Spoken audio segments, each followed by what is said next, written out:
말씀하시는 하나님의 음성에 귀를 기울이길 원합니다. 오늘도 하늘에 속한 자로 살아가는 성도 되길 원합니다.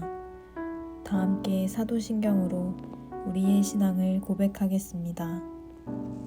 전능하사 천지를 만드신 하나님 아버지를 내가 믿사오며 그 외아들 우리 주 예수 그리스도를 믿사오니 이는 성령으로 잉태하사 동정녀 마리아에게 나시고 본디오 빌라도에게 고난을 받으사 십자가에 못 박혀 죽으시고 장사한 지 사흘 만에 죽은 자 가운데서 다시 살아나시며 하늘에 오르사 전능하신 하나님 우편에 앉아 계시다가 저리로서 산 자와 죽은 자를 심판하러 오시리라. 성령을 믿사오며 거룩한 공회와 성도가 서로 교통하는 것과 죄를 사하여 주시는 것과 몸이 다시 사는 것과 영원히 사는 것을 믿사옵나이다. 아멘.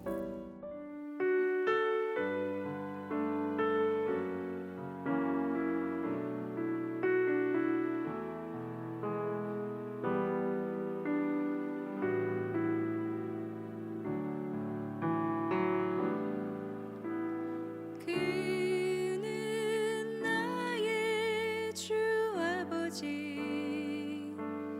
내 영혼을 불밭에 누이시고 새와 나무의 노래로 내 맘을 위로하여 주시네. 양들이 주인 찾듯이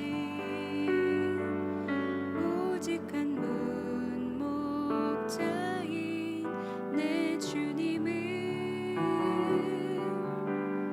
내가 찾고 또 따르니 주 곁에 나를 메어 주소서. 주는 내 피난처 내 요새 되시니 내 피할 곳은 주뿐이네. 나 돌아갈래 본향 주의 집에서 내 주님 맞아 주시리. 양들이 주인 찾듯이 오직 한 문목자인 내 주님을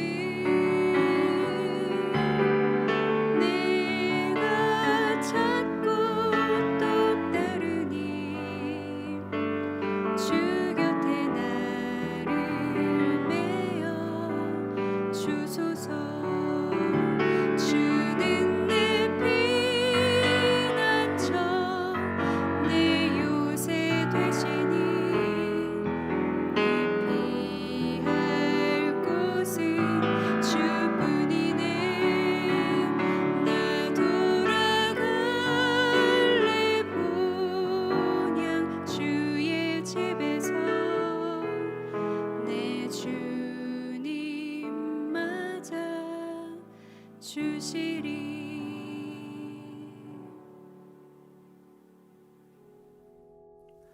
오늘 말씀은 사사기 3장 15절에서 30절 말씀입니다. 이스라엘 자손이 여호와께 부르짖음에 여호와께서 그들을 위하여 한 구원자를 세우셨으니 그는 그 베냐민 사람 게라의 아들 왼손잡이 에훗이라.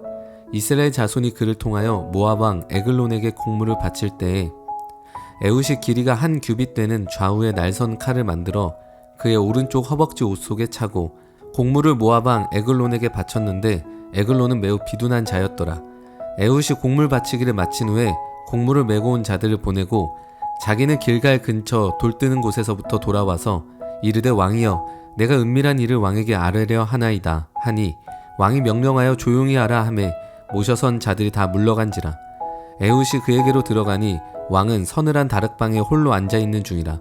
에훗이 이르되 내가 하나님의 명령을 받들어 왕에게 아를 일이 있나이다 하매 왕이 그의 자석에서 일어나니 에훗이 왼손을 뻗쳐 그의 오른쪽 허벅지 위에서 칼을 빼어 왕의 몸을 찌르매 칼자루도 나를 따라 들어가서 그 끝이 등 뒤까지 나갔고 그가 칼을 그의 몸에서 빼내지 아니하였으므로 기름이 칼날에 엉켰더라. 에훗이 현관에 나가서 다락문들을 뒤에서 닫아 잠그니라. 에훗이 나간 후에 왕의 신하들이 들어와서 다락문들이 잠겼음을 보고 이르되 왕이 분명히 서늘한 방에서 그의 발을 가리우신다 하고 그들이 오래 기다려도 왕이 다락문들을 열지 아니하는지라. 열쇠를 가지고 열어본즉 그들의 군주가 이미 땅에 엎드러져 죽었더라. 그들이 기다리는 동안에 에훗이 피하여 돌 뜨는 곳을 지나 스이라로 도망하니라. 그가 이르러 에브라임 산지에서 나팔을 불매 이스라엘 자손이 산지에서 그를 따라 내려오니 에훗이 앞서가며 그들에게 이르되 나를 따르라. 여호와께서 너희의 원수들인 모압을 너희의 손에 넘겨주셨느니라 하매 무리가 에훗을 따라 내려가 모압 맞은편 요단강 나루를 장악하여 한 사람도 건너지 못하게 하였고 그때 모압 사람 약 10,000명을 죽였으니 모두 장사여 모두 용사라. 한 사람도 도망하지 못하였더라. 그날의 모압이 이스라엘 수하에 굴복하매 그 땅이 80년 동안 평온하였더라. 반갑습니다. 오늘은 왼손잡이들의 하나님이라는 제목으로 말씀을 나누겠습니다. 사사기 1장과 2장을 통해 그 배경을 보면 이스라엘 백성은 약속의 땅에 들어가 절반의 믿음으로 시작합니다. 절반의 믿음은 상실로 이어지는 것을 볼 수 있는데 그래서 1장 19절에서 철병거를 만났을 때 그들은 세상과 타협하기로 합니다. 그런 그들에게 하나님은 못했어가 아니라 안 했다라고 정확하게 평가하십니다. 이후 이스라엘 백성은 어떻게 살아갔습니까? 3장 7절을 함께 읽어보겠습니다. 이스라엘 자손이 여호와의 목전에 악을 행하여 자기들의 하나님 여호와를 잊어버리고 바알들과 아세라들을 섬긴지라. 이스라엘 백성은 하나님에 대해 아는 것에 더 이상 지배받지 않았습니다. 하나님이 누구신지 무엇을 원하시는지 알았지만 그들에게 더 이상 생생히 다가오지 않았습니다. 여기서 한 가지 생각해 볼 것이 있습니다. 우리에게 아는 것과 그것이 진짜가 되는 것은 간격이 있을 수 있습니다. 다시 말하면 머리로 아는 것은 우리 마음과 존재에 진짜로 다가오지 않을 수 있습니다. 진리라고 동의하지만 그게 내면 깊은 곳에서 우리를 사로잡거나 우리 마음 깊이 다가오는 것은 별개의 일 수 있습니다. 그러므로 우리에게는 진리에 사로잡히고 진리가 마음 깊이 다가오게 되는 것이 필요한데 이를 부흥이라고 말합니다. 하나님에 대해 잊어버리게 되면 마치 한겨울에 양동이에 담긴 물과 같습니다. 얼음이 생길 때 꾸준히 저어주지 않으면 꽁꽁 얼어붙게 됩니다. 하나님에 대해 잊는 것도 지속적으로 기억하려고 하지 않는다면 모두 얼어붙게 될 수 있습니다. 베드로후서 1장 12절을 보면 베드로는 너희가 진리에 서 있지만 계속 생각나게 하려 하겠다 말하는 것도 이와 같은 맥락입니다. 이제 이스라엘 백성의 삶에 여러 고난과 문제가 시작됐습니다. 가장 확실한 내용은 메소포타미아의 구산 리사다임 왕의 손에 이스라엘이 들어가게 됐습니다. 여기서 백성들은 어떻게 반응했습니까? 하나님께 부르짖기 시작합니다. 그 부르짖음에 하나님은 응답하십니다. 그 응답의 결과로 그들을 구원하십니다. 어떻게 구원하십니까? 온니엘에게 하나님의 영을 부으셔서 그를 통해 이스라엘 백성에게 구원을 베푸십니다. 그러나 이스라엘의 평화는 영원하지 않았습니다. 그 평화가 영원하려면 온니엘 또한 죽지 않고 영원히 살아 있어야만 했습니다. 하지만 온니엘도 사람이기에 죽음을 피할 수 없었습니다. 그렇게 해서 다시 이스라엘은 하나님 앞에 죄짓기 시작합니다. 하나님은 수많은 우상을 붙들고 살아가는 이스라엘 백성을 모압에게 넘기십니다. 그렇게 18년 동안 모압의 압제 속에 살아가게 되는데 그 생활이 너무 힘들어서 백성들은 다시 하나님 앞에 부르짖기 시작합니다. 그런 백성들의 소리를 하나님은 또 듣습니다. 그 응답의 결과로 하나님은 에훗이라는 사람을 사사로 세웁니다. 우리에게 왼손잡이로 잘 알려져 있는 에훗은 어떤 인생을 살아냅니까? 당시 오른손은 힘과 능력의 상징이었다면 왼손잡이는 매우 부끄럽고 수치스러움으로 여겨졌습니다. 그는 자신의 인생에서 매일 무능과 마주했을 수 있습니다. 그런 그를 하나님은 택하셨습니다. 하나님의 실수였을까요? 사실 에훗은 하나님이 택하신 임무에 딱 맞는 적임자였습니다. 당시 이스라엘은 모압 왕 에글론에게 공물을 바쳤는데 에훗은 그의 오른쪽 허벅지 옷에 한 규빗 되는 칼을 숨겼습니다. 왼손잡이라 가능했던 일입니다. 또한 공물을 바치고 따로 왕에게 들어간 에훗을 보며 에글론은 모두를 물러가게 했으며 그로 인해 에훗은 자신의 임무를 성공할 수 있었습니다. 사람들은 이 본문을 좋아하지 않습니다. 왜냐하면 암살이라고 생각하기 때문이죠. 그러나 에훗은 하나님이 그를 통하여 역사하셨다라고 말합니다. 이로 인해 이스라엘은 에훗을 따르게 되었고 그분의 백성을 하나님은 다시 이끌 수 있었습니다. 그분의 방식이 늘 우리의 상식과 다를 때가 많습니다. 사사기 에훗은 누구를 미리 보여주고 있습니까? 이사야 53장 2절에서 6절을 제가 읽어드리겠습니다. 그는 주 앞에서 자라나기를 연한 순 같고 마른 땅에서 나온 뿌리 같아서 고운 모양도 없고 풍채도 없은즉 우리가 보기에 흠모할 만한 아름다운 것이 없도다. 그는 멸시를 받아 사람들에게 버림받았으며 간고를 많이 겪었으며 질고를 아는 자라 마치 사람들이 그에게서 얼굴을 가리는 것 같이 멸시를 당하였고 우리도 그를 귀히 여기지 아니하였도다. 그는 실로 우리의 질고를 지고 우리의 슬픔을 당하였거늘 우리는 생각하기를 그는 징벌을 받아 하나님께 맞으며 고난을 당한다 하였노라. 그가 찔림은 우리의 허물 때문이요 그가 상함은 우리의 죄악 때문이라. 그가 징계를 받음으로 우리는 평화를 누리고 그가 채찍에 맞음으로 우리는 나음을 받았도다.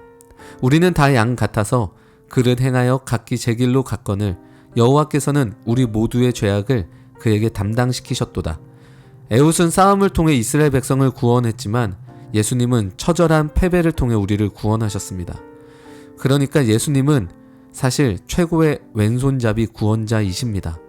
고린도전서 1장 26절에서 29절을 함께 보도록 하겠습니다. 제가 읽어드리겠습니다. 형제들아 너희를 부르심을 보라. 육체를 따라 지혜로운 자가 많지 아니하며 능한 자가 많지 아니하며 문벌 좋은 자가 많지 아니하도다. 그러나 하나님께서 세상에 미련한 것들을 택하사 지혜 있는 자들을 부끄럽게 하려 하시고 세상에 약한 것들을 택하사 강한 것들을 부끄럽게 하려 하시며 하나님께서 세상에 천한 것들과 멸시받는 것들과 없는 것들을 택하사 있는 것들을 폐하려 하시나니 이는 아무 육체도 하나님 앞에서 자랑하지 못하게 하려 하심이라. 세상은 똑똑하고 능력이 많고 좋은 환경에서 태어난 사람들의 인생이 좋은 인생이라 말합니다. 오히려 그 반대의 사람들을 미련하다 생각하지만 하나님의 시각은 세상의 시각과 완전히 다릅니다. 우리는 어느 장단에 맞추고 있습니까? 하나님은 오히려 천한 것과 멸시받는 것들과 미련한 것들을 택해서 세상에서 말하는 좋은 인생과 존재의 성공을 이루려는 사람들을 부끄럽게 하신다고 말씀하십니다. 오늘 말씀의 결론을 맺겠습니다. 우리 모두가 왼손잡이라는 사실을 기억해야 됩니다. 세상은 하나님의 필요 없는 인생을 만들어 나가라고 말합니다.